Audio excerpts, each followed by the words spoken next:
ಓಂ ಶ್ರೀ ಗುರು ಬಸವಲಿಂಗಾಯ ನಮಃ. ಬಸವಾದಿ ಪ್ರಮಥರನ್ನು ಭಕ್ತಿಯಿಂದ ಸ್ಮರಿಸಿ ಬೀಳೂರಿನ ಗ್ರಾಮದೈವ ಕಾಲಭೈರವನಾಥನ ಸನ್ನಿಧಿಗೆ ಭಕ್ತಿಯ ನಮನಗಳನ್ನು ಸಮರ್ಪಿಸಿ, ಮಹಾತಪಸ್ವಿಗಳು, ಯೋಗಿರಾಜರು, ವಿರಕ್ತ ಶ್ರೇಷ್ಠರೆನಿಸಿದ ಪರಮಪೂಜ್ಯ ಶ್ರೀಮನ್ನಿರಂಜನ ಪ್ರಣವ ಸ್ವರೂಪಿ ರಾಜಯೋಗಿ ಗುರುಬಸವ ಮಹಾಶಿವಗಳವರ ದಿವ್ಯಪಾದ ಪದ್ಮಗಳಿಗೆ ಸಾಷ್ಟಾಂಗ ನಮನಗಳನ್ನು ಸಮರ್ಪಿಸಿ, ಪರಮಪೂಜ್ಯ ಶ್ರೀಮನ್ನಿರಂಜನ ಪ್ರಣವ ಸ್ವರೂಪಿ ಚನ್ನಬಸವ ಮಹಾಶಿವಗಳವರ ದಿವ್ಯ ಗದ್ದುಗೆಗೂ ಭಕ್ತಿಯ ನಮನಗಳನ್ನು ಸಮರ್ಪಿಸಿ, ಇಲ್ಲಿಯವರೆಗೆ ಸಂಗೀತವನ್ನು ತಮ್ಮೆಲ್ಲರಿಗೂ ಉಣಬಡಿಸಿರುವಂತಹ ಗವಾಯಿಗಳಿಗೂ, ಶ್ರದ್ಧೆಯಿಂದ ಆಗಮಿಸಿದಂಥ ತಮ್ಮೆಲ್ಲರಿಗೂ ಭಕ್ತಿಯ ಶರಣು ಶರಣಾರ್ಥಿಗಳು.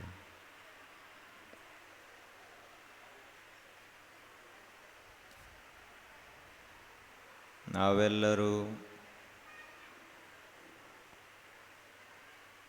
ಯೋಗಿಗಳ ಚರಿತ್ರೆಯನ್ನು ನೋಡ್ತಾ ಇದ್ದೀವಿ. ಯೋಗಿಗಳು ಅಂಥೇಳಿ ಯಾರಿಗೆ ಕರೀತಾರ? ನಾವು ಯೋಗಿ ಆಗಬೇಕಾದ್ರೆ ಏನು ಮಾಡಬೇಕು, ಯೋಗಿಗಳ ಲಕ್ಷಣಗಳೇನು, ಸಾಧಕರ ಲಕ್ಷಣಗಳು ಯಾವುವು, ಸಿದ್ಧರ ಲಕ್ಷಣಗಳೇನು, ಮರ್ತ್ಯಲೋಕದಿಂದ ಮನುಷ್ಯ ಪಾರಾಗಿ ಅಮರವಾದಂತಹ ಪರಮಾತ್ಮನ ಸಾಕ್ಷಾತ್ಕಾರವನ್ನು ಮಾಡಿಕೊಳ್ಳಬೇಕು ಅಂದರೆ ಏನು ಮಾಡಬೇಕು, ಸಾಮಾನ್ಯವಾದಂತಹ ವಿಷಯಗಳನ್ನು ಬಿಟ್ಟು ವಿಷಯಾತೀತವಾದಂತಹ ರಂಜನೆಯ ಪ್ರಪಂಚದಿಂದ ನಿರಂಜನವಾದಂತಹ ದೇವತತ್ವದೆಡೆಗೆ ಯಾವ ರೀತಿಯಾಗಿ ಸಾಗಬೇಕು, ಪ್ರಪಂಚದಲ್ಲಿ ಮುಳುಗಿದಂತಹ ನಮ್ಮ ಮನಸ್ಸು ವಿರಕ್ತಿಯನ್ನು ತಾಳಿ ಪರಮಾತ್ಮನ ಅನುಭೂತಿಯನ್ನು ಯಾವ ರೀತಿಯಾಗಿ ಪಡೆಯಲಿಕ್ಕೆ ಸಾಧ್ಯ, ಈ ಎಲ್ಲ ವಿಷಯಗಳ ಚರಿತೆಯೇ ಯೋಗಿವರನ ಚರಿತೆ. ಲೌಕಿಕ ಜೀವನ ಮತ್ತು ಆಧ್ಯಾತ್ಮಿಕ ಜೀವನಕ್ಕೆ ಅಜಗಜಾಂತರವಾದಂಥ ವ್ಯತ್ಯಾಸ ಅದ. ಲೌಕಿಕ ಜೀವನ ಸುಖ ದುಃಖಾತ್ಮಕ, ದ್ವಂದ್ವಾತ್ಮಕ ಹಾಗೂ ಆತ್ಯಂತಿಕವಾಗಿ ಕೊನೆಗೆ ದುಃಖವನ್ನು ಕೊಡುವಂಥದ್ದು. ಈ ಪ್ರಪಂಚದಲ್ಲಿ ಎಷ್ಟು ಜನ ಪ್ರಪಂಚಕ್ಕಾಗಿ ದುಡಿದ್ರೋ ಅವರೆಲ್ಲರೂ ಕೊನೆಗೆ ದುಃಖವನ್ನೇ ಅನುಭವಿಸಿದರು. ರಾಜನಿರಲಿ, ಮಹಾರಾಜನಿರಲಿ, ವಿದ್ಯಾವಂತನಿರಲಿ, ಪಂಡಿತನಿರಲಿ, ಶೂರ ವೀರ ಯಾರಿದ್ದರೂ ಸರಿ, ಯಾವ ಮನುಷ್ಯ ಪ್ರಪಂಚದ ಗುಹೆಯನ್ನು ಪ್ರವೇಶ ಮಾಡಿದನೋ ಅವನು ದುಃಖವನ್ನು ಅನುಭವಿಸುವುದು ಕಟ್ಟಿಟ್ಟ ಬುತ್ತಿ. ಆದ್ದರಿಂದ ನಮಗ ಜೀವನದಲ್ಲಿ ದುಃಖ ಬೇಡವಾಗಿದೆ, ಸುಖ ಪರಮ ಶಾಂತಿ ಬೇಕಾಗ್ಯದ. ಅದಕ್ಕಾಗಿ ನಾವು ಏನು ಮಾಡಬೇಕು? ನಮ್ಮ ಜೀವನದಲ್ಲಿ ನಾವು ಬರೀ ದುಃಖವನ್ನೇ ಗಳಿಸಬಾರದು, ಪರಮ ಶಾಂತಿಯನ್ನು ಗಳಿಸಬೇಕು. ಜಾಣ ತಿಳಿದಂಥವ ಅಂತ ಯಾರಿಗೆ ಕರೀತಾರ? ತನ್ನ ಜೀವನದೊಳಗೆ ದುಃಖವನ್ನು ಗಳಿಸಿದ ಅಂದ್ರೆ ಅವ ಜಾಣನಲ್ಲ. ಯಾವಾತನು ಶಾಂತಿಯನ್ನು ಗಳಿಸಿದನೋ ಅವನು ನಿಜವಾದಂತಹ ತಿಳಿದಂಥವ, ಬಲ್ಲವ, ಅವನಿಗೆ ಜಾಣ ಅಂತ ಕರೀತಾರೆ. ನಾವೆಲ್ಲರೂ ಸಾಮಾನ್ಯವಾಗಿ ರೊಕ್ಕ ಗಳಿಸುವಂಥ ಮನುಷ್ಯ ಜಾಣ ಅಂತ ಹೇಳ್ತೀವಿ. ಯಾವನಿಗೆ ರೊಕ್ಕ ಗಳಿಸ್ಲಕ್ಕೆ ಬರ್ತೈತಲ್ಲ ಅವ ಜಾಣ ಅಂತ ನಮ್ಮ ಸಾಮಾನ್ಯ ತಿಳುವಳಿಕೆ. ಆದ್ರೆ ರೊಕ್ಕ ಗಳಿಸ್ಲಕ್ಕೆ ಶಾಣ್ಯಾನ ಆಗ್ಬೇಕಂತ ಹಿಂಗೇನಿಲ್ಲ. ಈಗ ಎಷ್ಟೋ ಜನ ಶ್ರೀಮಂತರಿಗೆ ಅಂಥ ಶಾಣ್ಯಾತನ ಇರದೇ ಇದ್ದರೂ ಕೂಡ ಶ್ರೀಮಂತರದಾರವು. ರೊಕ್ಕ ಒಂದು ಹಂತದವರೆಗೆ ದುಡಿತು ಅಂದ್ರೆ ಮುಂದೆ ರೊಕ್ಕನ ದುಡ್ಕೋತ ಹೋಗ್ತೈತಿ, ಇವ ಏನೂ ಮಾಡುವ ಅವಶ್ಯಕತೆ ಇಲ್ಲ. ಆದ್ದರಿಂದ ಈ ವಿಶ್ವದಲ್ಲಿ ನಾವು ಗಳಿಸಬೇಕಾದಂಥದ್ದು ಬರೀ ರೊಕ್ಕ ಅಲ್ಲ. ರೊಕ್ಕವನ್ನು ಗಳಿಸಿದಂಥ ಮನುಷ್ಯ ಅವನ ಅಂತ್ಯಕಾಲಕ್ಕೆ ಆ ರೊಕ್ಕ ಯಾವುದಕ್ಕೆ ಉಪಯೋಗಕ್ಕೆ ಬರ್ತದೆ? ಆ ರೊಕ್ಕದಿಂದ ಏನು ಮಾಡಲಿಕ್ಕಾಗ್ತದೆ? ಕೊನೆಯ ಕ್ಷಣಕ್ಕೆ ಮೃತ್ಯು ಅವನು ಸಮೀಪ ಬಂತು ಅಂದ್ರೆ ಆ ಮೃತ್ಯುವನ್ನು ಗೆಲ್ಲಲಿಕ್ಕಾಗುವುದಿಲ್ಲ. ಸಾವನ್ನು ರೊಕ್ಕದಿಂದ ಗೆಲ್ಲಲಿಕ್ಕಾಗುವುದಿಲ್ಲ. ಒಬ್ಬ ದೊಡ್ಡ ಶ್ರೀಮಂತ ಇದ್ದ. ಆ ಶ್ರೀಮಂತನಿಗೆ ಸಾಕಷ್ಟು ಆಸ್ತಿ. ಅಷ್ಟೇ ಅಲ್ಲದೆ ಒಂದು ದೊಡ್ಡ ಮನೆಯನ್ನು ಕಟ್ಟಿಸಿದ್ದ. ಇಷ್ಟೆಲ್ಲ ಆದ ಬಳಿಕ ಗೃಹ ಪ್ರವೇಶ, ಮನೆ ಶಾಂತಿ, ವಾಸ್ತು ಶಾಂತಿ ಕಾರ್ಯಕ್ರಮ. ಮನೆ ಕಟ್ಲಾಕ 25 ವರ್ಷ ಹೋಗಿತ್ತು. ಅದೆಂಥ ಮನೆ ಕಟ್ಟಿರಬಾರ್ದು. ಎಲ್ಲ ವಿದೇಶದಿಂದ ಕಲ್ಲು ತರಿಸಿದ್ದ, ವಿದೇಶದಿಂದನ ಬಾಗಿಲು ಚೌಕಟ್ಟು ತರಿಸಿದ್ದ. ಅಷ್ಟು ದೊಡ್ಡ ಕೋಟಿಗಟ್ಟಲೆ ಖರ್ಚು ಮಾಡಿ ದೊಡ್ಡ ಬಂಗಲೆಯಂತಹ ಮನೆಯನ್ನು ಕಟ್ಟಿಸಿದ್ದ. ಕೊನೆಗೆ ಗೃಹಶಾಂತಿಯ ದಿನ ಮೊದಲ ಮನುಷ್ಯರ ಎಟ್ಟ ಶಾಣ ಇದ್ದರೂ ಮನುಷ್ಯರ ಪ್ರವೇಶ ನಿಷಿದ್ಧ. ಮನೆ ಶಾಂತಿಗೆ ಮೊದಲು ಯಾರು ಪ್ರವೇಶ ಆಗ್ತಾರೆ? ಆಕಳ ಪ್ರವೇಶ ಮಾಡಿಸ್ರಿ ಅಂತಾರೆ. ನೀವು ಮನುಷ್ಯರು ಉಪಯೋಗ ಇಲ್ಲ, ಯಾವಾಗ ಹೆಂಗೆ ಹೊಳ್ತೀರಿ ಹೇಳಕ್ಕೆ ಬರಂಗಿಲ್ಲ. ಅದಕ್ಕೆ ಆಕಳದು ಮನ್ಯಾಗ ಹೋತಂದ್ರೆ ತುಸು ಚಲೋ ಆಗ್ತೈತಿ ಅಂತ ನಮ್ಮ ಹಿರಿಯರು ಹಂಗೆ ಮಾಡ್ಯಾರ ಪದ್ಧತಿ. ಆಕಳ ಪ್ರವೇಶ ಆಯಿತು. ಆ ನಂತರ ಪಂಡಿತರು ಮಂತ್ರ ಘೋಷ ಮಾಡ್ಕೋತ ಮನ್ಯಾಗ ಒಳಗೆ ಹೋದರು. ಇವ ಹೊಸ್ಲ ದಾಟಬೇಕು. ಕಣ್ಣಿಗೆ ಕತ್ತಲೆ ಬಂದಂಗಾತು. ಈಗ್ಯಾಕೆ ಬಂತು ತಿವ ಅಂದ. ಆ ಕತ್ತಲೆ ಒಳಗನ ಒಂದು ಧ್ವನಿ ಅವಾಗ ಕೇಳಿದಂಗಾತು. ನಿಂದ ಟೈಮ್ ಮುಗ್ದತಿ, ನಡಿಯತ್ತಂದಂಗಾತು. ಅವಾಗ 25 ವರ್ಷ ಬರೀ ಮನೆ ಕಟ್ಟೋದ್ರಾಗನ ಹೋಗೈತಿ. ಇನ್ನು ಒಳಗೆ ಹೆಜ್ಜೆ ಇಟ್ಟಿಲ್ಲ, ಒಂದು ವಸ್ತಿನೂ ಮಾಡಿಲ್ಲ. ಅಂಥದ್ರೊಳಗೆ ಈಗ ನಡಿ ಅಂದ್ರೆ ನಾ ಏನು ಬಿಟ್ಟು ಬರೋದಿಲ್ಲ ತಂದವ. ನೀ ಬಿಡುವುದಿಲ್ಲ ಅಂದ್ರೆ ನಾ ಬಿಡ್ಬೇಕಲ್ಲ ತವ.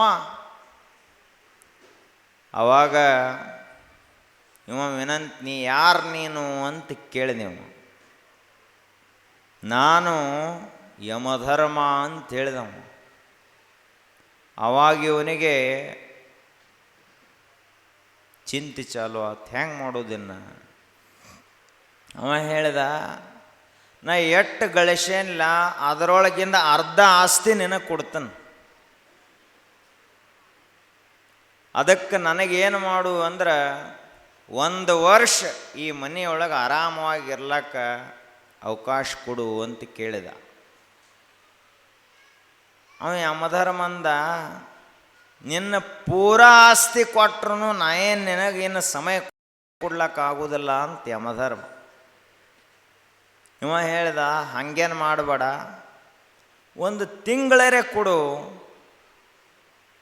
ತಿಂಗಳೆಲ್ಲ ಏನಿಲ್ಲ, 1 ದಿವಸ ಅಲ್ಲ, 1 ನಿಮಿಷ ಸಹಿತ ಸಮಯ ಕೊಡುವುದಿಲ್ಲ ಅಂತ ಯಮಧರ್ಮ.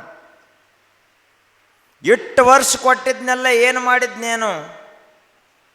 100 ವರ್ಷ ಆದ ನಂತರ ಈ ಶರೀರವನ್ನು ಬಿಟ್ಟು, ಈ ಜಗತ್ತನ್ನು ಬಿಟ್ಟು ಹೋಗುವುದೈತತ್ ನಿನಗೆ ಗೊತ್ತಿದ್ರು ಮತ್ತು ಮನೆ ಕಟ್ಲಾಕನ 25 ವರ್ಷ ತಗೊಂಡೆ ಅಂದ್ರೆ ನಿನಗೆ ಬದುಕಲಾಕ ಬರೋದಿಲ್ಲ. ಆದ್ದರಿಂದ ಈ ಕ್ಷಣಕ್ಕೆ ನಿನ್ನ ಆಯುಷ್ಯ ಮುಗಿತ್ತು ಅಂತ ಪ್ರಾಣವನ್ನು ತಗೊಂಡು ಹೋದ.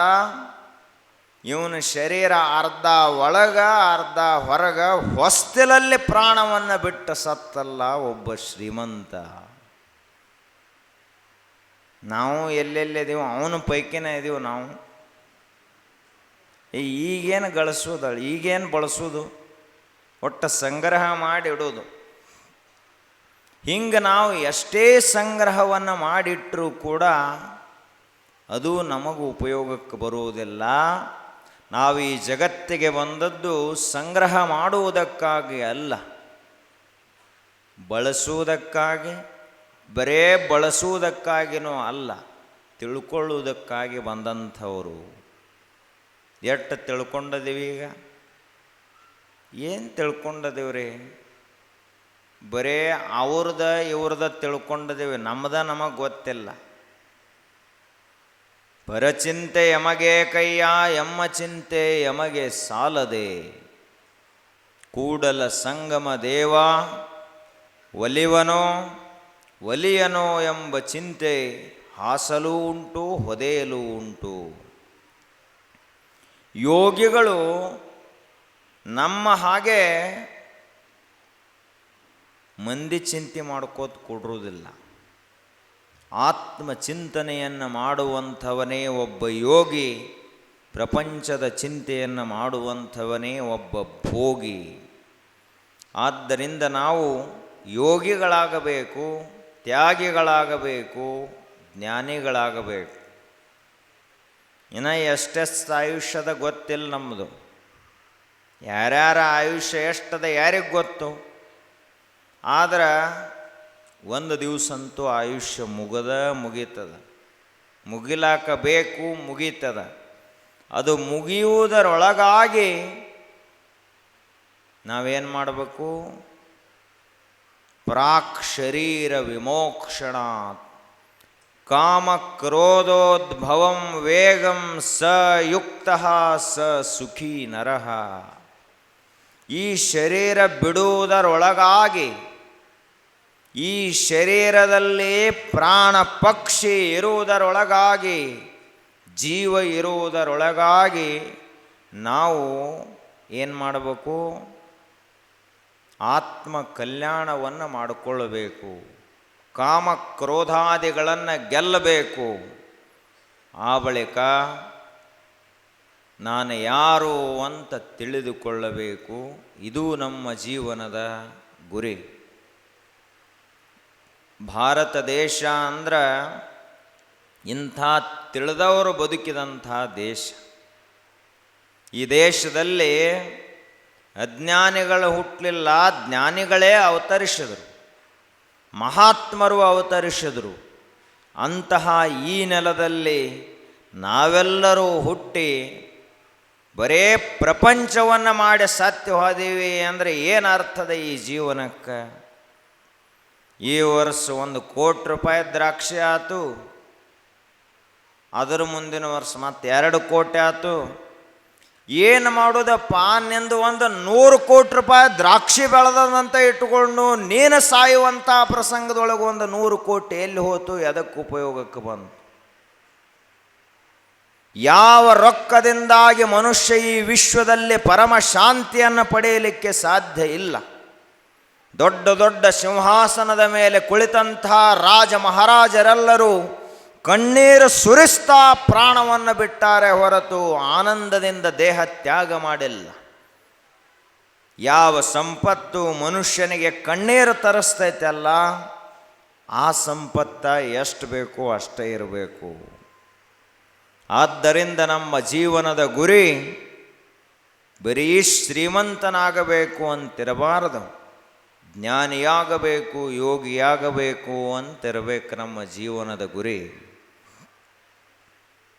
ತಸ್ಮಾತ್ ಯೋಗಿ ಭವಾರ್ಜುನ.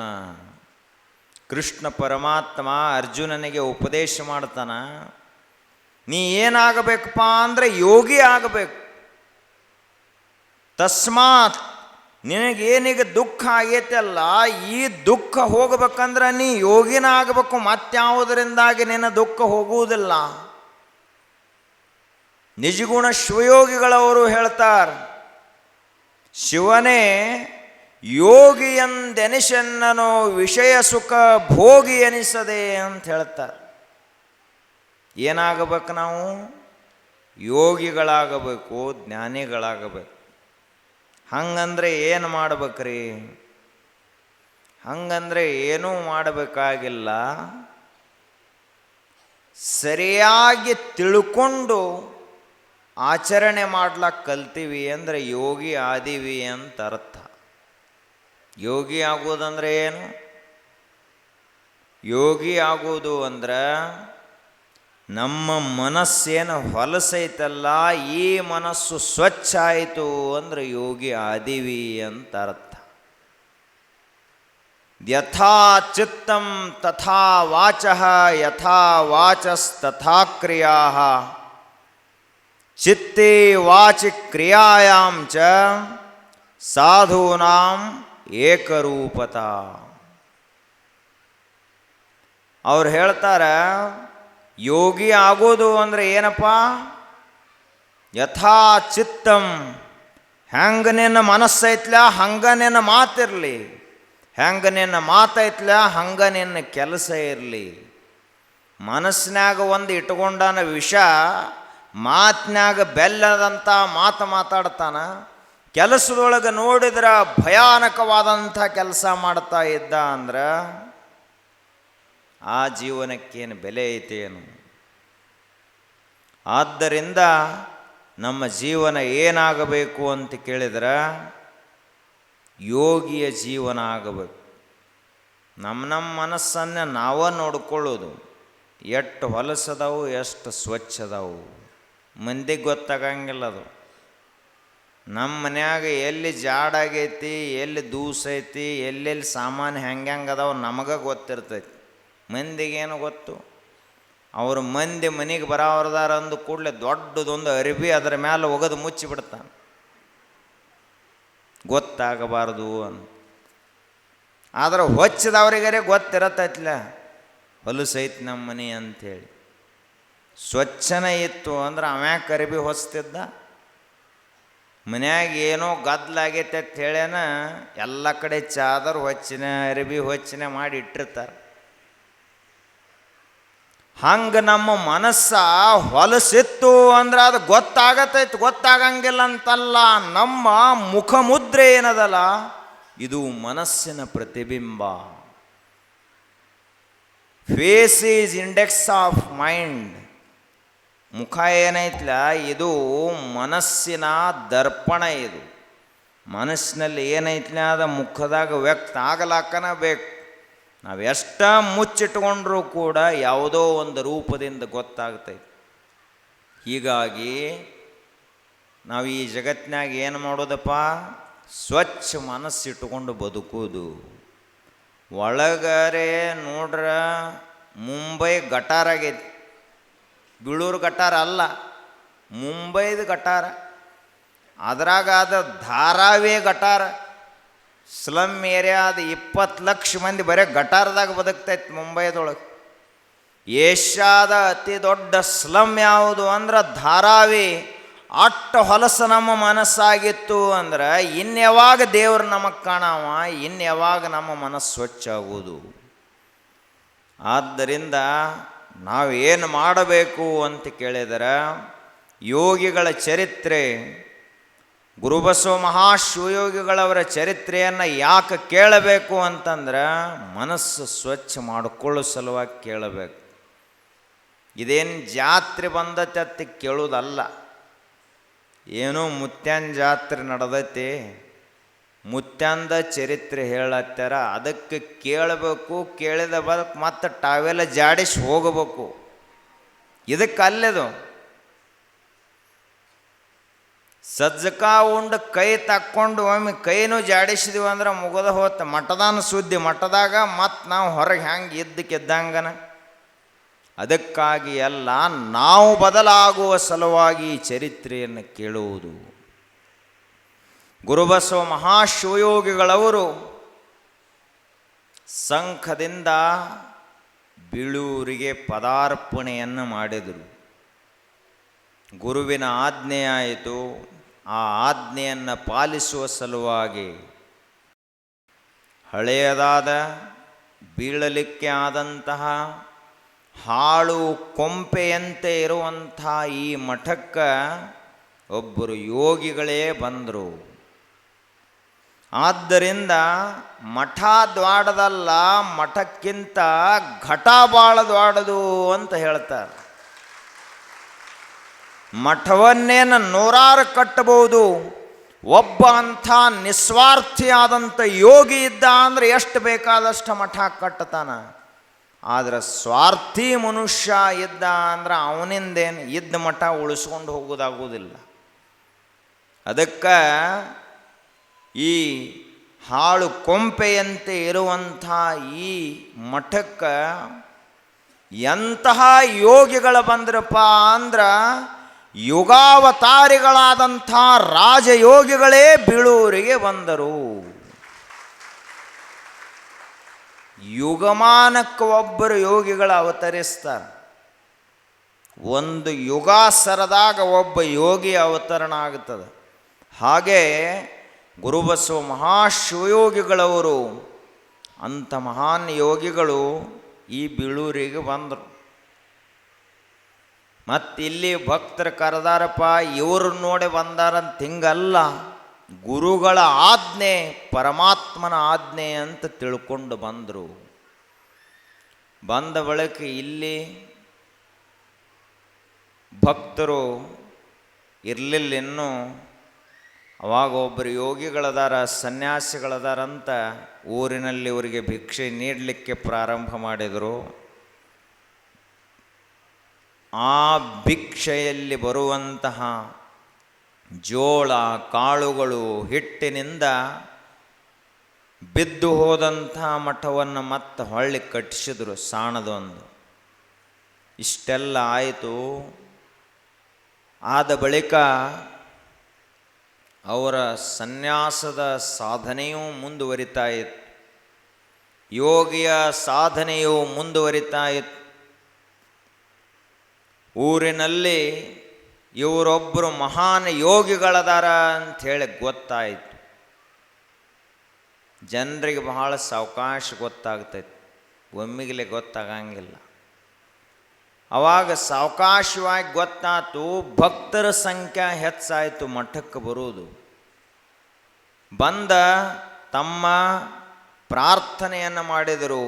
ತಮ್ಮ ಮನಸ್ಸಿನಲ್ಲಿ ಇರುವಂತಹ ಬಯಕೆಗಳು ಅಷ್ಟೇ ಅಲ್ಲದೆ ತಮ್ಮ ಕುಂದು ಕೊರತೆಗಳು, ತಮ್ಮ ಯೋಗಕ್ಷೇಮ, ಇದೆಲ್ಲದರ ಕುರಿತಾಗಿ ಗುರುಬಸವ ಮಹಾಶಿವಯೋಗಿಗಳವರ ಮುಂದೆ ಭಿನ್ನವಿಸಿಕೊಂಡರು. ಗುರುಗಳು ಅಂದ್ರೆ ಬೇಡಿದವರಿಗೆ ಬೇಡಿದ್ದನ್ನು ಕೊಡುವಂತಹ ಕಾಮಧೇನು ಕಲ್ಪವೃಕ್ಷ ಇದ್ದಂತೆ. ಅದಕ್ಕೆ ಭಕ್ತರು ಯಾವ ರೀತಿಯಾಗಿ ಬರ್ತಾರಲ್ಲ, ಅವರ ಮನಸ್ಸಿಗೆ ಸಮಾಧಾನ ಆಗುವ ರೀತಿಯಲ್ಲಿ ತಿಳಿಸಿ ಹೇಳಿ ಅವರ ಇಷ್ಟಾರ್ಥಗಳನ್ನೆಲ್ಲ ನೀಡ್ತಾ ಇದ್ದರು. ಇಷ್ಟಾದ ಬಳಿಕ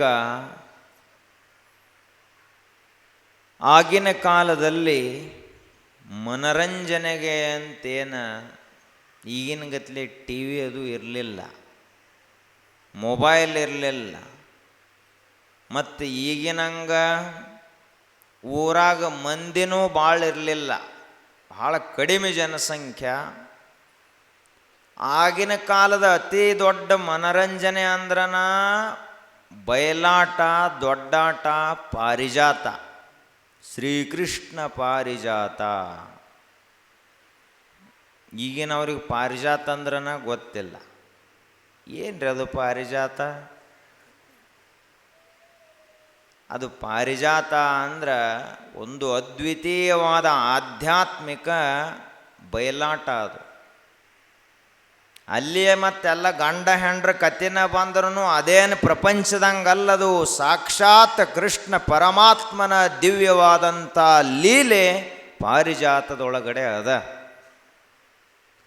ಆವಾಗ ಗುರುಬಸವ ಮಹಾಶಿವಯೋಗಿಗಳವರು ಪಾರಿಜಾತದ ಮೇಲೆ ಬಹಳ ಅವರಿಗೆ ಪ್ರೀತಿ ಇತ್ತು.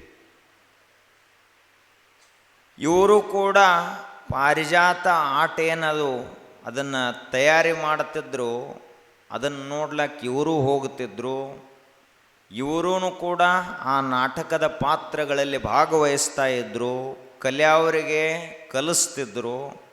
ಇಷ್ಟೆಲ್ಲ ಆದ ಬಳಿಕ ಒಂದು ದಿನ ಈ ಪಾರಿಜಾತ ಮಾಡಬೇಕಂದ್ರೆ ಮೊದಲಿನ ಕಾಲಕ್ಕೆ ಸತ್ಯಭಾಮ ಆಗವರು ಇವರ ಬಣ್ಣ ಹಚ್ಕೊಂಡು, ಆ ಬಳಿಕ ರುಕ್ಮಿಣಿ ಆಗವರು ಇವರ, ಗಂಡ್ಮಕ್ಕಳೇ ಪಾತ್ರಧಾರಿಗಳಿರ್ತಿದ್ರು. ಅವಾಗ ಅವರು ಆಟ ಮಾಡುವಂಥವರು ಈ ಸಾರಿ ಬರೀ ಗಂಡ್ಮಕ್ಕಳು ಅಷ್ಟ ಬೇಡ, ಹೆಣ್ಮಕ್ಕಳ ಪಾತ್ರ ಹೆಣ್ಮಕ್ಕಳ ಮಾಡಲಿ ಅಂತ ಸೇಡಬಾಳದಿಂದ ಒಂದು ಇಬ್ಬರು ಹೆಣ್ಮಕ್ಕಳನ್ನು ಕರೆಸಿದ್ರು ಆ ಪಾರಿಜಾತ ನಾಟಕ ಮಾಡಲಿಕ್ಕೆ. ಅವರು ಬಂದರು, ಇದೆಲ್ಲ ನಡೀತು. ಮುಂಜಾನೆಯಿಂದ ಸಂಜೆಯವರೆಗೂ ಗುರುಗಳು, ಗುರುಬಸವ ಮಹಾಶಿವಯೋಗಿಗಳವರು ಎಲ್ಲ ತಮ್ಮ ಸಾಮಾಜಿಕ ಕಾರ್ಯಗಳು, ಲೋಕೋದ್ಧಾರದ ಕಾರ್ಯಗಳನ್ನು ಮಾಡಿ ದಣದಿದ್ದರು. ಆವಾಗ ರಾತ್ರಿ ಸಮಯ ಆಯಿತು. ಆದ ಬಳಿಕ ಊರಲ್ಲಿನ ಹಿರಿಯರು ಬಂದು, ಗುರುಗಳೇ ಇವತ್ತು ಪಾರಿಜಾತ ಬಹಳ ಚಲೋ ಅದ, ತಾವು ನೋಡ್ಲಾಕ ಬರಬೇಕು ಅಂತ ಕರೆದರು. ಅವಾಗ ಗುರುಗಳು ಇಲ್ಲ ಇವತ್ತು ಬರುವುದಿಲ್ಲ ಅಂತ ಹೇಳಿದರು. ಆದ್ರೂ ಭಕ್ತರು ಇಲ್ಲ ಇವತ್ತು ಬರಬೇಕು ಅಂತಂದರು. ಆಯ್ತಪ್ಪ ಅಂತ ಒಪ್ಪಿ ಅವ್ರ ಜೊತೆಗೆ ಪಾರಿಜಾತ ನೋಡಲಿಕ್ಕೆ ಹೋದರು. ಮತ್ತು ಅಲ್ಲೇನೋ ಎಲ್ಲೆಲ್ಲಿ ತಪ್ಪತೈತ್ಲ ಅಲ್ಲೆಲ್ಲ ಹೇಳ್ತಾ ಇದ್ದರು. ಇಷ್ಟೆಲ್ಲ ಹೇಳಿದರು ಮಾಡಿದರು. ರಾತ್ರಿ ಅದು ಬಯಲಾಟ ನಡೆದಿತ್ತು. ಇವರಿಗೆ ನಿದ್ರೆ ಬಂದು ಅಲ್ಲೇ ಮಲ್ಕೊಂಡ್ರು ನಾಟಕದ ಶಾಲೆಯಲ್ಲಿ. ಮಲ್ಕೊಂಡಾಗ ಅವರು ನಾಟಕ ಕಂಪ್ನಿಯವರು ಬಂದಿದ್ರಲ್ಲ, ಅದರಲ್ಲೂ ವಿಶೇಷವಾಗಿ ಈ ಸಾರಿ ಹೆಣ್ಮಕ್ಕಳು ಬಂದಿದ್ದರು ನಾಟಕ ಮಾಡೋರು. ಅಂದ ಬಳಿಕ ಇವರು ಮಲ್ಕೊಂಡ್ರು, ಆ ಬಳಿಕ ಅವರು ಮಲ್ಕೊಂಡ್ರು. ಇದನ್ನು ಊರಲ್ಲಿನ ಹಿರಿಯರು ಅವರಿವರು ನೋಡಿದರು. ಏನಪ್ಪ, ಒಬ್ಬ ಕಾವಿ ಹಾಕಿದಂಥ ಸನ್ಯಾಸಿ ಹೆಣ್ಮಕ್ಕಳ ನಡುವೆ ಮಲ್ಕೋತಾನಂದ್ರೆ ಇದೇನಿದು, ಎಂಥ ಆಶ್ಚರ್ಯ, ಇವು ಹೆಂಗದಾನೋ ಏನೋ ಅಂತ ಸಂಶಯ ಬಂತು ಊರಿನಲ್ಲಿನ ಕೆಲವೊಂದಿಷ್ಟು ಮಂದಿಗೆ. ಯಾರ ಮೇಲೆ ಸಂಶಯ? ಯಾವಾತನು ಆಜನ್ಮ ಯೋಗಿ ಇದ್ದನೋ ಅಂತಹ ಮಹಾಶಿವಯೋಗಿಯ ಮೇಲೆ ಸಂಶಯ ಬಂದಾಗ ಅವರೆಲ್ಲರಿಗೆ ಅನಿಸ್ತು, ಇವನು ಬರೇ ಕಾವಿ ಅಷ್ಟ ಹಾಕ್ಯಾನ, ಆದ್ರೆ ಹೆಣ್ಮಕ್ಕಳ ನಡು ಮಲ್ಕೊಂಡಾನ. ಇವನು ಮನಸ್ಸು ಹೆಂಗೈತೋ ಏನೋ ಯಾರಿಗೆ ಗೊತ್ತು. ಅವಾಗ ಅವರೆಲ್ಲ ಬಹಳ ಜನರಿಗೆ ಗೊತ್ತಿತ್ತು, ಇವರು ದೊಡ್ಡ ಸಾಮಾನ್ಯರೇನಲ್ಲ, ದೊಡ್ಡ ಯೋಗಿಗಳದಾರ ಅಂತ ಉಳ್ದವ್ರಿಗೆ ಗೊತ್ತಿತ್ತು. ಆದರೆ ಕೆಲವೊಂದಿಷ್ಟು ಮಂದಿಗೆ ಅದು ಗೊತ್ತೇ ಇರಲಿಲ್ಲ. ಸಾಮಾನ್ಯ ಊರಾನ ಮಂದಿಗತ್ಲೇನ ಇವರು ಅದಾರ ಅಂತ ತಿಳ್ಕೊಂಡಿದ್ರು ಅವರು. ಇಷ್ಟಾದ ಬಳಿಕ ಅವರು ಒಂದು ಪರೀಕ್ಷೆಯನ್ನು ಮಾಡಬೇಕು. ಯಾರ ಪರೀಕ್ಷೆ ಮಾಡಬೇಕು? ಗುರುಬಸವ ಮಹಾಶಿವಯೋಗಿಗಳವರ ಪರೀಕ್ಷೆಯನ್ನು ಮಾಡಬೇಕು. ಪರೀಕ್ಷೆ ಮಾಡಬೇಕಂದ್ರೆ ಪರೀಕ್ಷೆ ಮಾಡೋ ಒಟ್ಟು ತಯಾರಿ ಇರಬೇಕಾಗ್ತದೆ. ಪರೀಕ್ಷೆ ಮೊದಲು ಅವಾಗ ಉತ್ತರ ಪ್ರಶ್ನೆ ಎಲ್ಲ ಗೊತ್ತಬೇಕು ಪರೀಕ್ಷೆ ಮಾಡೋವಾಗ ಮೊದಲು. ಆದ್ರೆ ಅವರಿಗೆ ತಮ್ಮ ಪ್ರಪಂಚದ ತಮಗೆ ಗೊತ್ತಿರಲಿಲ್ಲ. ಏನು ಸನ್ಯಾಸಿಯನ್ನು ಪರೀಕ್ಷೆ ಮಾಡ್ಬೇಕಂತ ಹೊಂಟಿದ್ರು ಮೂರ್ಖರು ಕೆಲವು ಜನ ಹಿಂದಿನ ಕಾಲಕ್ಕೆ ಇದೇ ಊರಿನೊಳಗೆ. ಯಾರು ಪರೀಕ್ಷೆ ಮಾಡೋರು ಇವರು? ಸನ್ಯಾಸಿಯ ಪರೀಕ್ಷೆಯನ್ನು ಮಾಡಬೇಕು ಅಂತ ಹೊಂಟಿದ್ರು ಅವರು. ತಾಕತ್ತು ಹೆಚ್ಚಾಗಿತ್ತು, ಅದಕ್ಕೆ ಪರೀಕ್ಷೆ ಮಾಡ್ಲಿಕ್ಕೆ ಬರ್ತಾ ಇದ್ದು. ಯಾರ ಪರೀಕ್ಷೆಪ್ಪ? ಬೆಂಕಿ ಸುಡ್ತೈತೋ ಇಲ್ಲೋ ಅಂತ ಕೈ ಇಟ್ಟು ನೋಡುವಂಥ ಮೂರ್ಖರಿವರು. ಬೆಂಕಿ ಯಾವ ಕಾಲಕ್ಕಾದರೂ ಇಲ್ಲ, ಕೃತಯುಗದೊಳಗಿನ ಬೆಂಕಿ ಸುಡ್ತಿರ್ಲಿಲ್ಲ, ಈಗ ಸುಡ್ತೈತೆ ಅಂತ ಹಿಂಗಲ್ಲ. ಆಗ ಸುಡುತ್ತಿತ್ತು, ಈಗ ತಣ್ಣಗಾಗೈತೆ ಅಂತ ಹಿಂಗಲ್ಲ. ಯುಗ ಯುಗಾಂತರಗಳ ಕಳೆದರೂ ಕೂಡ ಸೃಷ್ಟಿಯಿಂದ ಲಯದವರೆಗೆ ಇಡೀ ವಿಶ್ವದಲ್ಲಿ ಯಾವ ಜಾಗಕ್ಕೆ ಹೋದರೂ ಬೆಂಕಿ ಸುಡ್ತೈತೆ ಹೊರತು ಎಂದು ತಣ್ಣಗಾಗುವುದಿಲ್ಲ. ಇದು ಸತ್ಯ. ಬೆಂಕಿಯನ್ನೇನು ಪರೀಕ್ಷೆ ಮಾಡೋದದ?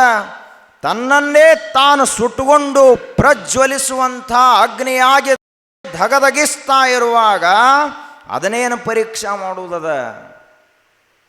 ಒಂದು ವೇಳೆ ಅಷ್ಟು ಅವರಲ್ಲಿ ಸನ್ಯಾಸತ್ವನೇ ಇರಲಿಲ್ಲ ಅಂದ್ರೆ 6-8 ವರ್ಷದ ಒಬ್ಬ ಹುಡುಗ ತನ್ನ ಅವ್ವ ಅಪ್ಪ ಅಂತ ಯಾಕೆ ನೆನೆಸಲಿಲ್ಲ? ಸಿಂದಗಿಯ ವಿರಕ್ತ ಮಠದಲ್ಲಿ ಅವರನ್ನು ಬಿಟ್ಟು ಹೋದಾಗ ಹೊಳ್ಳಿ ಸಣ್ಣ ಹುಡುಗರು ಹೆಂಗೆ ಅಳ್ತಾವ್ ಕರಿತಾವ್, ಹೆಂಗೆ ಅವ್ವ ಅಪ್ಪನನ್ನು ನೆನೆಸ್ತಾವಲ್ಲ, ಹಂಗೆ ಯಾಕೆ ನೆನೆಸಲಿಲ್ಲ? ಉಳಿದ ಲೋಕದ ಮಕ್ಕಳಂತೆ ಇವರು ಇರಲಿಲ್ಲ. ಉಳುಕಿದ ಮಕ್ಕಳು 12-16 ವರ್ಷಕ್ಕೆ ಊಟ ಆಟ ಪಾಠಗಳಲ್ಲಿ ಮುಳುಗಿರುವಾಗ ಈ ಹುಡುಗ ಗುರು ಸೇವೆಯಲ್ಲಿ ಮುಳುಗಿದ್ದ. ಅಂದ್ರೆ ವ್ಯತ್ಯಾಸ ಐತೋ ಇಲ್ಲ? ಆದರೂ ಕೂಡ ಅವರಿಗೆ ಊರಾಗ ತುಸು ರೊಕ್ಕ ಅಧಿಕಾರ ಭೂಮಿ ಸೀಮೆ ಹೆಚ್ಚಿದ್ದು ಅಂದ್ರೆ ತುಸು ಸೊಕ್ಕ ಹೆಚ್ಚು ಬರ್ತೈತೆ. ಹಂಗೆ ಆಗಿನ ಕಾಲಕ್ಕೂ ಕೂಡ ಇದೇ ಬೀಳೂರಿನಲ್ಲಿ ತುಸು ಮಂದಿಗೆ ಏನಾಗಿತ್ತು? ಅಹಂಕಾರ ಹೆಚ್ಚಾಗಿತ್ತು.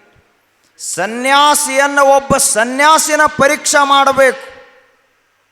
ಯಾಕೆ ಅಂದ್ರೆ 4 ಆಶ್ರಮಗಳಲ್ಲಿ ಬ್ರಹ್ಮಚರ್ಯ, ಗೃಹಸ್ಥ, ವಾನಪ್ರಸ್ಥ ಮತ್ತು ಸನ್ಯಾಸ ಅಂತ 4 ಆಶ್ರಮಗಳದಾವು. ಈ 4 ಆಶ್ರಮಗಳಲ್ಲಿ ಶ್ರೇಷ್ಠ ಆಶ್ರಮ ಪರಮ ಆಶ್ರಮ ಅಂದ್ರೆ ಸನ್ಯಾಸಾಶ್ರಮ. ಆ ಸನ್ಯಾಸ ದೀಕ್ಷೆಯನ್ನು ತೆಗೆದುಕೊಂಡಂಥ ಒಬ್ಬ ವ್ಯಕ್ತಿಯನ್ನು ಇನ್ನೊಬ್ಬ ಗುರುವೇ ಪರೀಕ್ಷೆ ಮಾಡಲಿಕ್ಕೆ ಸಮರ್ಥನೆ ಹೊರತು ಸಾಮಾನ್ಯ ಮನುಷ್ಯ ಏನು ಪರೀಕ್ಷೆ ಮಾಡೋದಾನ? ಸನ್ಯಾಸಿಗಳ ಶಕ್ತಿಯ ಅಳತೆ ನಮಗೆಲ್ಲ ಸಾಮಾನ್ಯವಾಗಿ ಎಂಥ ಸನ್ಯಾಸಿಗಳು ಭೇಟಿ ಆಗ್ತಾರಪ್ಪ? ಊಟಕ್ಕಾಗಿ ಕಾವ್ಯ ಹಾಕಿದಂಥವರು, ಆಸ್ತಿಗಾಗಿ ಕಾವ್ಯನ್ನು ಹಾಕಿದಂಥವರು, ಜಾತಿಗಾಗಿ ಕಾವ್ಯನ್ನು ಹಾಕಿದಂಥವರು, ಏನೋ ತಪ್ಪು ತಡೆಗಳನ್ನು ಮಾಡಿ ಬಂದು ತಪ್ಪಿಸ್ಕೊಂಡು ಕಾವ್ಯ ಹಾಕಿದಂಥವ್ರು ನಮಗೆ ಭೇಟಿ ಆಗಬಹುದು. ಕರೆ ಸನ್ಯಾಸಿಯಾಗಿದ್ದುಕೊಂಡು ಲೋಕ ಕಲ್ಯಾಣಕ್ಕಾಗಿ ಕಾವ್ಯ ಹಾಕಿದಂಥವನು ಏನು ಪರೀಕ್ಷೆ ಮಾಡುವುದದ? ವಿಶ್ವದಲ್ಲಿ ನಿಸ್ವಾರ್ಥಿಯಾದಂಥ ಸನ್ಯಾಸಿ ಅಂದ್ರೆ ಸನ್ಯಾಸಿನ. ಅದಕ್ಕೆ ಈ ತಪ್ಪನ್ನು ಸಮಾಜ ಯಾವ ಕಾರಣಕ್ಕೂ ಮಾಡಬಾರದು. ಪರೀಕ್ಷೆ ಮಾಡ್ಲಕ್ಕೆ ಅವರೆಲ್ಲ ಮುಂದೆ ಬಂದರು. ಬಂದ ನಂತರ ಅವರು ಒಂದು ಪ್ಲ್ಯಾನ್ ಮಾಡಿದರು. ಹೆಂಗೆ ಯುದ್ಧಕ್ಕೆ ಹೋಗ್ಬೇಕಂದ್ರೆ ಪ್ಲ್ಯಾನ್ ಮಾಡ್ತಾರಲ್ಲ, ಹಂಗೆ ಒಂದು ಯೋಜನೆಯನ್ನು ಮಾಡಿದರು. ಮಾಡಿ ಸನ್ಯಾಸಿಯನ್ನು ಪರೀಕ್ಷೆ ಹೆಂಗೆ ಮಾಡೋದಪ್ಪ, ಹೆಣ್ಮಕ್ಕಳಿಂದಲೇ ಪರೀಕ್ಷೆ ಮಾಡಬೇಕು. ಆಯಿತು. ಆಗಿನ ಕಾಲದಲ್ಲಿ ಮಲ್ಲಾಬಾದಿಯ ಗಣಪ ಅನ್ನುವಂಥ ಮನುಷ್ಯ, ಅವೇನು ಸಣ್ಣವಿರಲಿಲ್ಲ, ಆಸ್ತಿ ಪಾಸ್ತಿ ಭಾಳ ಇತ್ತು. ಆವಾಗ ಇವನನ್ನು ಪರೀಕ್ಷೆ ಮಾಡೇ ಬಿಡಬೇಕು ಅಂಥೇಳಿ ಚೆನ್ನಮ್ಮ ಅನ್ನುವಂಥ ಒಬ್ಬ ಹೆಣ್ಮಗಳನ್ನು ಕರೆಸಿದ. ಆ ಹೆಣ್ಮಗಳಾದರೂ ತಿಳ್ಕೋಬೇಕಾಗಿತ್ತು. ಆದರೆ ಅವರಿಗೂ ಬುದ್ಧಿ ಇರಲಿಲ್ಲ ಅಂತ ಕಾಣ್ತದೆ. ಆಕೆಯು ನಿನಗೆ ಒಂದು ಬಂಗಾರದ ಸರ ಮಾಡಿ ಕೊಡ್ತೀನಿ ಅಂತ ಹೇಳಿದವ ಗಣಪ.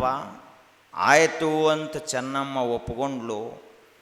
ಹೋಗಿ ನೀನು ಆ ಸನ್ಯಾಸಿಯ ಪವಿತ್ರ ಚರಿತ್ರವನ್ನು ಕೆಡಿಸಿ ಬರಬೇಕು ಅಂತ ಕಳಿಸಿದವ.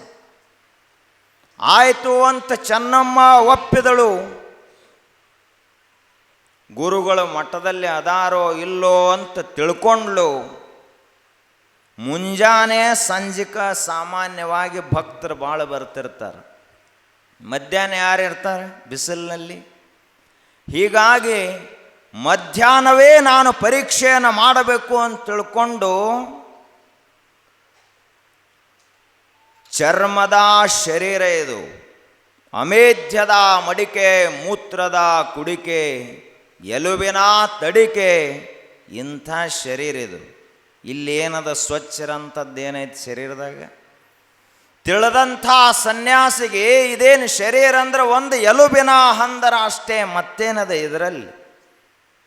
ಇದರಲ್ಲೇನದ? ನಾವು ಪಾಯಸ ಉಣಿಸಿದ್ರೂ ಶರೀರದಿಂದ ಕೆಟ್ಟ ಹೊರಗೆ ಬರ್ತೈತೆ, ಅದು ಹಂಗೆ ಇರಂಗಿಲ್ಲ. ಇದೇನು ಕಾಣ್ಲಾಕ ಒಂದು ಚಲೋ ಮುಖ ಕಂಡ್ರೆ ಆಯ್ತೇನು? ಇಲ್ಲಿರುವಂಥ ಚರ್ಮವನ್ನು ತೆಗೆದು ನೋಡು, ಒಳಗೆ ಮಾಂಸ, ರಕ್ತ, ಕೀವುಗಳು ತುಂಬ್ಯಾವ, ಮತ್ತೇನದೆ ಈ ಶರೀರದೊಳಗಡೆ? ಆದ್ರೆ ಹೆಣ್ಮಗಳು ಶೃಂಗಾರವನ್ನು ಮಾಡಿಕೊಂಡು ಕಾಮನ ಒಂದು ಧ್ವಜವಾಹಕಿಯಾಗಿ ನೀವೆಲ್ಲ ಭಕ್ತಿದಿಂದ ಬಂದ್ರೆ ಆ ಹೆಣ್ಮಗಳು ಗುರುವನ್ನೇ ಕೆಡಿಸಬೇಕು ಅಂತ ಬಂದ್ಲು. ಇತಿಹಾಸ ಈ ಮಠಕ್ಕೆ ನೋಡ್ರಿ, ಯಾರ್ಯಾರು ಯಾವ್ಯಾವ ಉದ್ದೇಶದಿಂದ ಬರ್ತಾರೆ ಗೊತ್ತಾಗಂಗಿಲ್ಲ. ಯಾರ್ಯಾರ ಮನಸ್ಸಿನಾಗ ಏನೇನಿರ್ತೈತಿ ಯಾರಿಗೆ ಗೊತ್ತು. ಅವಾಗ ಮಧ್ಯಾಹ್ನ ಬಂದ್ಲು, ಮಠದ ಹೊರಗೆ ನೋಡಿದ್ಲು, ಯಾರೂ ಇಲ್ಲ. ಒಳಗಡೆ ಪಟಸಾಲೆಗೆ ಬಂದ್ಲು, ಅಲ್ಲಿಯೂ ಯಾರೂ ಇಲ್ಲ. ಅಡಿಗೆ ಮನೆಗೆ ಹೋಗಿ ನೋಡಿದ್ಲು, ಒಬ್ಬ ಸೇವಕ್ಕಿದ್ದ ತೋಟಪ್ಪ ಅಂತ. ಅವನಿಗೆ ಹೋಗಿ ಕೇಳಿದ್ಲು, ಎಲ್ಲಿ ಅದಾನ ನಿಮ್ಮ ಗುರು ಅಂತ ಕೇಳಿದ್ಲು. ಕೇಳಿದಾಗ ಇಲ್ಲ, ಅವರು ಗುರುಮಠದಲ್ಲಿ ವಿಶ್ರಾಂತಿಯನ್ನು ಮಾಡ್ತಾ ಇದ್ದಾರ ಅಂತ ಹೇಳಿದವ ಶಿಷ್ಯ. ಆಯಿತು, ಹೆಣ್ಮಗಳಿಗೂ ನಿಶೆ ಏರಿದಂಗಾಗಿತ್ತು.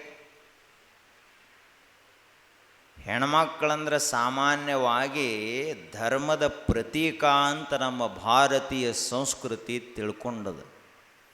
ಹೆಣ್ಮಕ್ಕಳಿಗೆ ಎಷ್ಟು ಗೌರವ ಕೊಡ್ತಾರಂದ್ರೆ 5 ವರ್ಷದ ಕೂಶನೂ ಕೂಡ ಕನ್ಯಾ ಪೂಜನ ಅಂತ ಮಾಡ್ತಾರೆ. ನಮ್ಮ ಭಾರತ ದೇಶದ ಋಷಿಗಳು ಹೆಣ್ಮಕ್ಳಿಗೆ ಎಷ್ಟು ಕಿಮ್ಮತ್ತು ಕೊಟ್ಟಾರಂದ್ರೆ, 5 ವರ್ಷದ ಹೆಣ್ಮಗಳದಾಳಂದ್ರು ಆಕಿ ಪಾದ ತೊಳೆದ ನೀರು ಕುಡಿತಾರೆ ಋಷಿ ಮುನಿಗಳು, ಸಾಮಾನ್ಯರಲ್ಲ. ಅಷ್ಟು ಗೌರವವನ್ನು ಕೊಟ್ಟಾರೆ ಹೆಣ್ಮಕ್ಕಳಿಗೆ.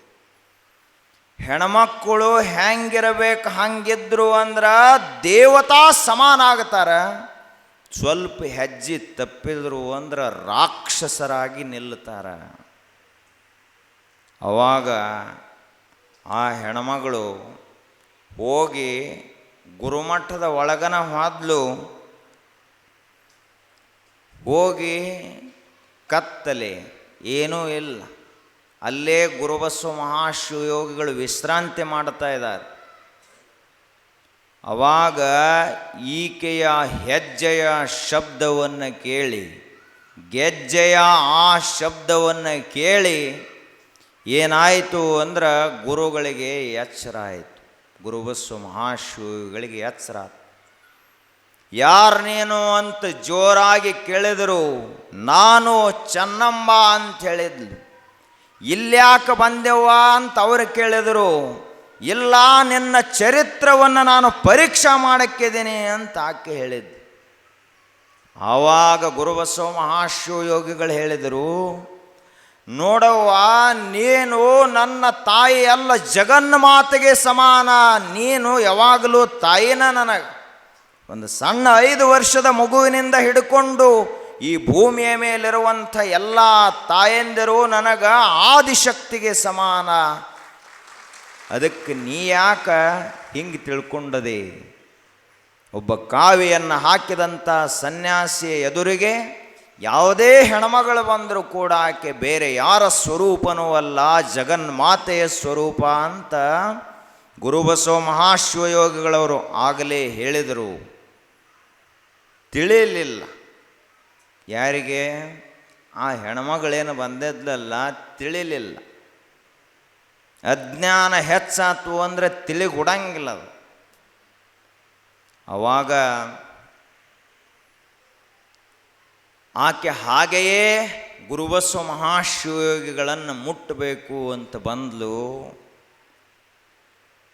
ಮೊದಲೇ ಸನ್ಯಾಸಿಗಳು, ಅದರಲ್ಲಿಯೂ ರಾಜಯೋಗಿಗಳು, ಅಖಂಡ ಬ್ರಹ್ಮಚಾರಿಗಳು, ನೈಷ್ಠಿಕ ಬ್ರಹ್ಮಚರ್ಯದ ಪ್ರಖರ ತೇಜ.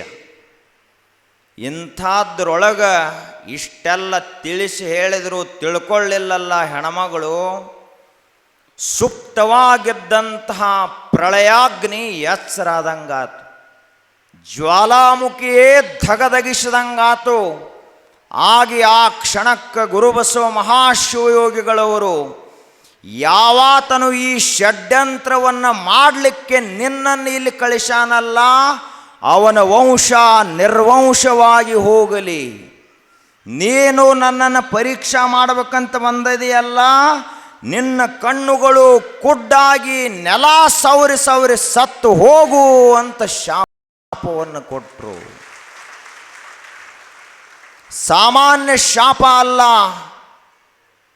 ಸನ್ಯಾಸಿಯನ್ನು ಪರೀಕ್ಷೆ ಮಾಡಬೇಕು ಅಂತ ಬಂದಾಳೆ ಹೆಣ್ಮಗಳು. ಆವಾಗ ಶಾಪ ಕೊಟ್ಟ ತಕ್ಷಣ ಇಡೀ ಮಠ ಎಲ್ಲ ಘರ್ಜನೆ ಆದಂಗಾಯ್ತು. ಹೆಂಗೆ ಮುಂಗಾರಿ ಮಳೆ ಸಿಡ್ಲು ಬಡಿತಾವಲ್ಲ, ಹಂಗೆ ಸಿಡಿಲು ಬಡ್ದಂಗಾಯ್ತು. ಗಾಬರಿಯಾಗಿ ಓಡ್ಕೋತ ಮಠದಿಂದ ಹೊರಗಡೆ ಹೋದ್ಲು. ಹಾಗೆಯೇ ಗಣಪನ ಕಡೆಗೆ ಹೋದ್ಲು. ಹೋಗಿದಾಗ ಬೆವರು ಬಂದಿತ್ತು. ಹೇಳಿದ್ಲು ನಡಕ್ಕೋತ, ಹಿಂಗೆ ಮಠಕ್ಕೆ ಹೋಗಿದ್ದೆ, ಗುರುಗಳು ಶಾಪವನ್ನು ಕೊಟ್ಟರು. ಏನು ಶಾಪವನ್ನು ಕೊಟ್ಟರು? ಯಾವ ಈ ಷಡ್ಯಂತ್ರ ಮಾಡಿ ಇಲ್ಲಿ ಕಳಿಸಾನಲ್ಲ, ಅವನ ವಂಶ ನಷ್ಟವಾಗಿ ಹೋಗ್ತದ, ನಿರ್ವಂಶವಾಗ್ತದ. ದೀಪ ಹಚ್ಚಲಾಕ್ ಸಹಿತ ಒಂದು ಹುಡುಗ ಹೊಳೆಯಂಗಿಲ್ಲ ಮನೆಯಲ್ಲಿ, ಹಂಗಾಗ್ತದ. ಇನ್ನು ನೀ ಏನು ಬಂದಿದ್ದಿಲ್ಲ, ನಿನಗ ಕಣ್ಣು ಕಾಣಿಸ್ಲಾರ್ದಂಗಾಗಿ ರೋಗ ಬಂದು ನೆಲ ಸವರ್ಕೋತ ಹುಚ್ಚಾಗಿ ಸತ್ತು ಹೊಕ್ಕಿ ಅಂತ ಶಾಪ ಕೊಟ್ಟಾರ. ಇದನ್ನು ಕೇಳಿ ಗಣಪನಿಗೆ ಆಕಾಶನ ಕಡದು ಬಿದ್ದಂಗಾತು, ಮುಗಲ ಹರಿದ ತಲೆ ಮೇಲೆ ಬಿದ್ದಂಗಾತು. ಇಷ್ಟಾಗಿ ಅವನಿಗೆ ಮನಸ್ಸಿಗೆ ಹತ್ತಿದ ತಕ್ಷಣ ಇವರು ಗುರುಗಳು ಏನು ಶಾಪ ಕೊಟ್ರಲ್ಲ, ಕೊಟ್ಟು ಒಂದು ತಿಂಗಳ ಒಳಗಾಗೇನೋ ಅವನು ದೇಹ ಬಿಟ್ಟ ಅಂತ ಚರಿತ್ರೆ. ಹೆಂಗೆ ಉಳಿಲಾಕರೆ ಹೆಂಗೆ ಸಾಧ್ಯ ಆಗ್ತದ? ಅವಾಗ ಆ ಚೆನ್ನಮ್ಮನೂ ಮುಂದೆ ಆಕೆಗೂ ಕಣ್ಣು ಹಾದು, ಆ ಬಳಿಕ ಶರೀರ ರೋಗಗ್ರಸ್ತ ಆಯಿತು. ಊರಾಗ ಅಲ್ಲೇ ಇಲ್ಲೇ ಉಳ್ಳಾಡಿ ಸತ್ತು ಹೋದ್ಲು ಚೆನ್ನಮ್ಮ. ಎಲ್ಲಿಪ್ಪ ಇದು ಇತಿಹಾಸ? ಹಂಪಿ ಇತಿಹಾಸ ಅಲ್ಲೆದು, ಬೀಳೂರಿನ ಇತಿಹಾಸ. ಅದು ಬರೇ ಬೀಳೂರಿಂದ ಕಲ್ಲ ಮಣ್ಣಿನ ಇತಿಹಾಸ ಅಲ್ಲ, ಒಬ್ಬ ಶಿವಯೋಗಿಯ ಇತಿಹಾಸ, ರಾಜಯೋಗಿಯ ಇತಿಹಾಸ. ಇದೇನು ಬರೇ ಕಪೋಲ ಕಲ್ಪಿತ ಚರಿತ್ರ ಅಂತಲ್ಲ, ಪ್ರತ್ಯಕ್ಷವಾಗಿ ನಡೆದಂಥದ್ದು. ಅವಾಗ ಹಂಗೆ ಪರೀಕ್ಷಾ ಮಾಡಿದರು ಅಂತ ತಿಳ್ಕೊಂಡು ಗುರುಬಸವ ಮಹಾಶಿವಯೋಗಿಗಳವರು ಇವತ್ತಿಗೆ ಅವರ ಭಕ್ತರ ಸಂಖ್ಯಾ ಲಕ್ಷಗಟ್ಟಲೆ ಸಂಖ್ಯಾ ಹೆಚ್ಚಾಗ್ಯದ. ಅವರ ತಪಸ್ಸಿನ ಶಕ್ತಿಯಿಂದ ಇವತ್ತಿಗೂ ಕೂಡ ಇಲ್ಲಿ ಬರುವಂಥವರು ಅವರು ಏನು ಮನಸ್ಸಿನಲ್ಲಿ ಸಂಕಲ್ಪ ಮಾಡ್ತಾರಲ್ಲ ಅವೆಲ್ಲ ಪೂರ್ಣ ಆಗ್ತವ. ಅಂತಹ ಸಿದ್ಧಿಯ ಕ್ಷೇತ್ರ ಯಾವುದು ಅಂದ್ರೆ ಪರಮ ಪೂಜ್ಯರ ದಿವ್ಯ ಗದ್ದುಗೆ. ಅದಕ್ಕೆ ಚರಿತ್ರೆ ಅಂದರೆ ಬರೀ ಚರಿತ್ರೆ ಅಲ್ಲಿದು, ಪ್ರತ್ಯಕ್ಷವಾಗಿ ನಡೆದಂಥದ್ದು. ವಿಚಾರ ಮಾಡ್ರಿ, ನಿಮ್ಮ ಮನ್ಯಾಗ ಏನೇ ಹೆಚ್ಚ ಕಡಿಮೆ ಆಯಿತು ಅಂದ್ರೆ ಮನೆಗಷ್ಟೇ ಸಂಬಂಧಪಟ್ಟದ್ದಿರ್ತದೆ. ಆದರೆ ಒಂದು ಮಠ, ಈ ಮಠದಲ್ಲಿರುವಂಥ ಒಬ್ಬ ಸ್ವಾಮೀಜಿ ಸನ್ಯಾಸಿ ಅಂದ್ರೆ ಇದರ ಮ್ಯಾಲ ಬರೇ ಒಂದು ಮನೆಯ ಭವಿಷ್ಯ ನಿಂತಿರುವುದಿಲ್ಲ, ಒಂದು ಅಖಂಡ ಸಮಾಜದ ಭವಿಷ್ಯ ನಿಂತಿರ್ತದೆ ಒಂದು ಮಠದ ಮ್ಯಾಲ. ಸಾಂಸ್ಕೃತಿಕವಾದಂತಹ ವಿರಾಸತ್, ಇಡೀ ಒಂದು ದೇಶದ ಹಣೆ ಬರಹವನ್ನು ಬದಲಿಸುವಂಥ ಶಕ್ತಿ ಒಂದು ಮಠಕ್ಕಿರ್ತದೆ, ಒಬ್ಬ ಸನ್ಯಾಸಿಗೆ ಇರ್ತದೆ. ವಿಜಯನಗರದ ಸಾಮ್ರಾಜ್ಯವನ್ನು ಸ್ಥಾಪನೆ ಮಾಡಲಿಕ್ಕೆ ಯಾರ ಕಾರಣೀಕರ್ತರಪ್ಪ ಅಂದ್ರೆ ಸನ್ಯಾಸಿಗಳು. ವಿದ್ಯಾರಣ್ಯರು ಅನ್ನುವಂಥ ಮಹಾಮುನಿಗಳು, ಶ್ರೇಷ್ಠ ಸನ್ಯಾಸಿಗಳು ಹಕ್ಕ ಬುಕ್ಕ ಅನ್ನುವಂಥ ರಾಜರಿಗೆ ಪ್ರೇರಣೆಯನ್ನು ಕೊಟ್ಟು ಆಗಿನ ಕಾಲದ ಮುಸಲ್ಮಾನ್ ರಾಜರ ಆಕ್ರಮಣವನ್ನು ತೆಗೆದು ಹಾಕಲಿಕ್ಕೆ ಮುಖ್ಯವಾಗಿ ಸಂಕಲ್ಪವನ್ನು ಮಾಡಿ ಅವರಿಗೆ ಶಕ್ತಿಯನ್ನು ತುಂಬಿದಂಥವ್ರು ಯಾರು ಅಂದರೆ ಒಬ್ಬರು ಸನ್ಯಾಸಿಗಳು. ಸನ್ಯಾಸಿ ಸಂಕಲ್ಪ ಮಾಡಿದ ಅಂದ್ರೆ ಏನು ಬೇಕಾದ್ದು ಆಗ್ತದೆ, ಆದರೆ ಅವ ಮೊದಲು ಸರಿಯಾಗಿ ಸನ್ಯಾಸ ವ್ರತದಲ್ಲಿ ಇರಬೇಕು. ಹೆಂಗ ಗೃಹಸ್ಥ ಅಂದ್ರೆ ಅನ್ಯ ಸ್ತ್ರೀಯರನ್ನು ದೇವಿಯಂತೆ ಕಾಣಬೇಕು ಅಂತ ನಿಯಮ ಅದ ಅಲ್ಲ, ಆಗ ಒಬ್ಬ ಸನ್ಯಾಸಿ ಅಂದರೆ ಯಾವ ರೀತಿಯಾಗಿರಬೇಕು ಅಂತ ಇದಕ್ಕೂ ನಿಯಮಗಳದಾವು, ಹಂಗಿರಬೇಕು. ಅದೇ ರೀತಿಯಾಗಿ 16ನೆಯ ಶತಮಾನದಲ್ಲಿ ಈ ದೇಶದಲ್ಲಿ ಮೊಘಲ್ ಆಕ್ರಮಣಕಾರರ ಅಟ್ಟಹಾಸ ಬಹಳ ಇರುವಾಗ ಆವಾಗ ಮತ್ತೆ ಒಬ್ಬ ಸನ್ಯಾಸಿ ಧರೆಯಲ್ಲಿ ಅವತರಿಸಿದ, ಒಂದು ಖಡ್ಗವನ್ನು ಕೊಟ್ಟ, ಇದು ಧರ್ಮ ರಕ್ಷಣೆಯನ್ನು ಮಾಡಬೇಕು, ನಮ್ಮ ದೇವಾಲಯಗಳನ್ನು ರಕ್ಷಣೆ ಮಾಡಬೇಕು, ನಮ್ಮ ತಾಯಂದಿರ ಮಾನವನ್ನು ರಕ್ಷಣೆ ಮಾಡಬೇಕು, ನಮ್ಮ ದೇಶದ ಭವ್ಯ ಘನ ಪರಂಪರೆಯನ್ನು ರಕ್ಷಣೆ ಮಾಡಬೇಕು ಅಂತ ತಿಳ್ಕೊಂಡು ತನ್ನ ತಪಸ್ಸಿನ ಶಕ್ತಿಯನ್ನೇ ಧಾರೆ ಎರೆದ ಆ ಸನ್ಯಾಸಿ ಯಾರು ಅಂದ್ರೆ ಸಮರ್ಥ ಸದ್ಗುರು ಸಮರ್ಥ ರಾಮದಾಸ್ ಮಹಾರಾಜರೇ ಆ ಸನ್ಯಾಸಿಗಳು. ಯಾರಿಗೆ ಶಕ್ತಿಯನ್ನು ತುಂಬಿದರು ಅಂದ್ರೆ ಛತ್ರಪತಿ ಶಿವಾಜಿ ಮಹಾರಾಜನಿಗೆ ಶಕ್ತಿಯನ್ನು ತುಂಬಿದರು. ಆದ್ದರಿಂದ ನಾವು ಸಾಮಾನ್ಯವಾಗಿ ಮನೆಗಾಗಿ ದುಡಿಯುವಂಥವರು, ಯೋಗಿಗಳಾದಂಥವರು ಜಗತ್ತಿಗಾಗಿ ದುಡಿಯುವಂಥವರು. ಅದಕ್ಕೆ ಗುರುಬಸವ ಮಹಾಶಿವಯೋಗಿಗಳವರು ಬೀಳೂರಿಗೆ ಎದಕ್ಕೆ ಬಂದಿದ್ದರವರು? ಯಾವ ಕಾರಣಕ್ಕಾಗಿ ಬೀಳೂರಿಗೆ ಬಂದಿದ್ರು? ಏನು ಬೀಳೂರನ್ ಸಂಪತ್ತು ತಗೊಂಡು ಹೋಗ್ಬೇಕಂತ ಬಂದಿದ್ರಿ? ಇಲ್ಲಿ ಏನರೇ ಇತ್ತವಾಗ? ಏನೇನು ಇಲ್ಲ, ಬಿದ್ದಂಥ ಗೋಡೆಗಳು, ಸಾಮಾನ್ಯ ಕೊಂಪೆ ಅಂತ ಇದ್ದಂಥ ಈ ಜಾಗ ಗುರುಗಳು ಕಳಿಸ್ಯಾರ ಅನ್ನೋ ಕಾರಣಕ್ಕಾಗಿ ಬಂದಿದ್ರು. ಪಾಪ ಅವ್ರ ಹಂತ್ರ ಏನಿತ್ತು, ಏನೇನೂ ಇರಲಿಲ್ಲ. ಆದ್ರೂ ಅವರನ್ನು ಜನ ತ್ರಾಸು ಕೊಟ್ಟು ತಾವ ಹಾಳಾಗಿ ಹೋದರು. ಗುರುಗಳು ಅಜರಾಮರವಾಗಿ ಸೂರ್ಯನ ಹತ್ತಿರಕ್ಕೆ ಬೆಳೆದು ನಿಂತರು. ಏನಾಗೋದದ? ಸೂರ್ಯನನ್ನು ಯಾವುದಾದ್ರೂ ಒಂದು ಹುಳ ಹೋಗಿ ಆರಿಸ್ಲಾಕ ಸಾಧ್ಯತೆಯನ್ನು? ಸೂರ್ಯನ ಬೆಳಕನ್ನು, ಸೂರ್ಯನನ್ನು ರಾಹುಕೇತುಗಳೆಂದಾದರೂ ಅಡ್ಡಾಗಿ ಕಾಯಂ ಬೆಳಕು ಬೀಳಲಾರ್ದಂಗೆ ಮಾಡ್ಲಿಕ್ಕಾಗ್ತೈತೇನು? ಏನೂ ಇಲ್ಲ. ಕೆಲ ಕ್ಷಣಗಳವರೆಗೆ ಕತ್ತಲು ಬಿದ್ದಂಗೆ ಆಗಬಹುದು, ಆದರೆ ಸೂರ್ಯನನ್ನು ಯಾರೂ ಕೂಡ ಮುಚ್ಚಾಕಲಕ್ಕಾಗುವುದಿಲ್ಲ. ಹಂಗೆ ಗುರುಬಸವ ಮಹಾಶಿವಯೋಗಿಗಳ ಆ ಶಕ್ತಿಯನ್ನು ಯಾರೂ ಕೂಡ ತಡೀಲಿಕ್ಕೆ ಸಾಧ್ಯ ಆಗಲಿಲ್ಲ. ಗುರುಬಸವ ಮಹಾಶಿವಯೋಗಿಗಳವರ ಹೆಸರು ಉಳಿತು, ಅವರ ಶಕ್ತಿ ಉಳಿತು, ಅವರ ತೇಜಸ್ಸು ಉಳಿತು. ಅವರಲ್ಲಿರುವಂಥ ತಪಸ್ಸು ಬೆಳೀತಾ ಹೋಯಿತು ಹೊರತು ಕಡಿಮೆ ಆಗಲಿಲ್ಲ. ಹೀಗಾಗಿ ನಾವೆಲ್ಲರೂ ಕೂಡ ಅವರ ಚರಿತ್ರೆಯಿಂದ ಏನು ಕಲಿಯುವುದದ ಅಂದ್ರೆ, ಕಷ್ಟಗಳು ಬರ್ತಾವೆ, ಕಷ್ಟಕ್ಕೆ ಅಂಜಬಾರದು. ಬರಲಿ ನೋಡ್ರಿ, ಅವ್ರಿಗೆ ಬಂದಂಥ ಕಷ್ಟ ಏನು ನಮಗೆ ಯಾರಿಗೂ ಬಂದಿಲ್ಲ. ಇಡೀ ಜೀವನದಲ್ಲಿ ಹೇಳ್ತಾರೆ, ಈ ರೊಕ್ಕ ಹೋಯಿತು ಅಂದರೆ ಏನೂ ಹೋದಂಗಲ್ಲ. ರೊಕ್ಕ ಹೋಯಿತು ಅಂದರೆ ಏನೂ ಹೋದಂಗಲ್ಲ. ಆರೋಗ್ಯ ಹೋಯಿತು ಅಂದ್ರೆ ಅರ್ಧ ಹೋದಂಗೆ. ಚರಿತ್ರೆ ಹೋಯಿತು ಅಂದ್ರೆ ಸರ್ವನಾಶವಾದಂತೆ ಅಂತ ಸುಭಾಷಿತಕಾರರು ಹೇಳ್ತಾರೆ. ನಿನ್ನ ಶೀಲ ನಷ್ಟ ಆಯಿತು ಅಂದರೆ ಎಲ್ಲನ ಹೋದಂಗೆ. ಸನ್ಯಾಸಿಗೆ ಎಲ್ಲಕ್ಕಿಂತ ಮುಖ್ಯವಾಗಿದ್ದದ್ದೇ ಚರಿತ್ರ. ಆ ಚರಿತ್ರವನ್ನೇ ನಾಶ ಮಾಡಬೇಕು ಅಂತ ಷಡ್ಯಂತ್ರ ಮಾಡಿದ್ರಲ್ಲ, ಅಂಥ ಅಗ್ನಿ ಪರೀಕ್ಷೆ ಯಾರಿಗೂ ಬಂದಿಲ್ಲ. ಅದಕ್ಕೆ ನಾವೆಲ್ಲರೂ ಜೀವನದಲ್ಲಿ ಅಡಚಣೆಗಳು ಬರ್ತಿರ್ತಾವ, ಕಷ್ಟ ನಷ್ಟಗಳು ಬರ್ತಿರ್ತಾವ, ಅದಕ್ಕೆ ಅಂಜಬಾರದು. ಪರಮಾತ್ಮನನ್ನೇ ನಂಬಿರುವಂಥ ನಾವು ಹುಲುಮಾನವರಿಗೆ ಅಂಜುವಂಥ ಅವಶ್ಯಕತೆ ಅದೇನು? ನಾವು ಸಾಮಾನ್ಯವಾದಂತಹ ಈ ಮನುಷ್ಯರ ಕ್ಷುದ್ರ ವಿಚಾರಗಳಿಗೆ ಅಂಜುವಂಥ ಅವಶ್ಯಕತೆ ಅದೇನು?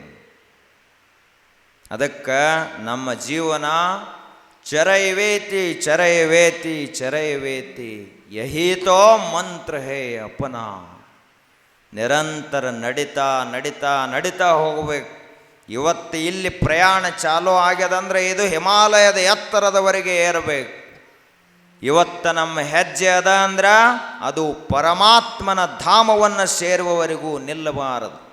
ನಮಗೆ ಉಸಿರು ಕೊಟ್ಟಂಥವನು ಪರಮಾತ್ಮ ಅದಾನ, ನಮಗೆ ಅನ್ನ ಕೊಟ್ಟಂಥವನು ಪರಮಾತ್ಮ ಅದಾನ, ಜಗತ್ತನ್ನು ನಿರ್ಮಾಣ ಮಾಡಿದಂಥವನು ಅವನೇ ಅದಾನ. ಇಷ್ಟೆಲ್ಲ ಅವ ಕೊಟ್ಟಿರುವಾಗ ಹುಲುಮಾನವರಿಗೆ ಅಂಜುವಂಥ ಅವಶ್ಯಕತೆ ಏನದ ವಿಶ್ವದೊಳಗೆ? ಇವರು ಹಿಂಗೆ ರಾಮನಿಗೂ ನಿಂದೆಯನ್ನು ಮಾಡಿದರು. ರಾಮ ಅಂಜಿದೇನು? ಇಲ್ಲ. ಕೃಷ್ಣನಿಗೂ ಅಂದಂಥ ಜನ ಅದಾರ. ಎಷ್ಟೋ ಜನ ಸನ್ಯಾಸಿಗಳು ಯೋಗಿಗಳಿಗೂ ಕೂಡ ಕಾಡಿದಂತಹ ಜನ ಅದಾರ. ಅವ್ರು ಯಾರು ಉಳಿದಿಲ್ಲ. ಉಳಿದಂಥವರು ಸನ್ಯಾಸಿಗಳು, ಯೋಗಿಗಳು, ತ್ಯಾಗಿಗಳ ಚರಿತ್ರೆ ಉಳಿದದ. ಕಾಡಿದಂಥವ್ರ ಚರಿತ್ರೆ ಬರೀ ಹೆಸರಲ್ಲ, ಚರಿತ್ರೆ ಸಹಿತ ನಷ್ಟವಾಗಿ ಹೋಗ್ಯದ. ಹೀಗಾಗಿ ನಾವೆಲ್ಲರೂ ಕೂಡ ನಮ್ಮದೇನಪ್ಪ ಈ ಮಠದ ಕೆಲಸ ಅಂದ್ರೆ, ಮುಗಿದ ಕೈ ಬಾಗಿದ ತಲೆಯಾಗಿರಿಸು ಕೂಡಲ ಸಂಗಮ ದೇವ.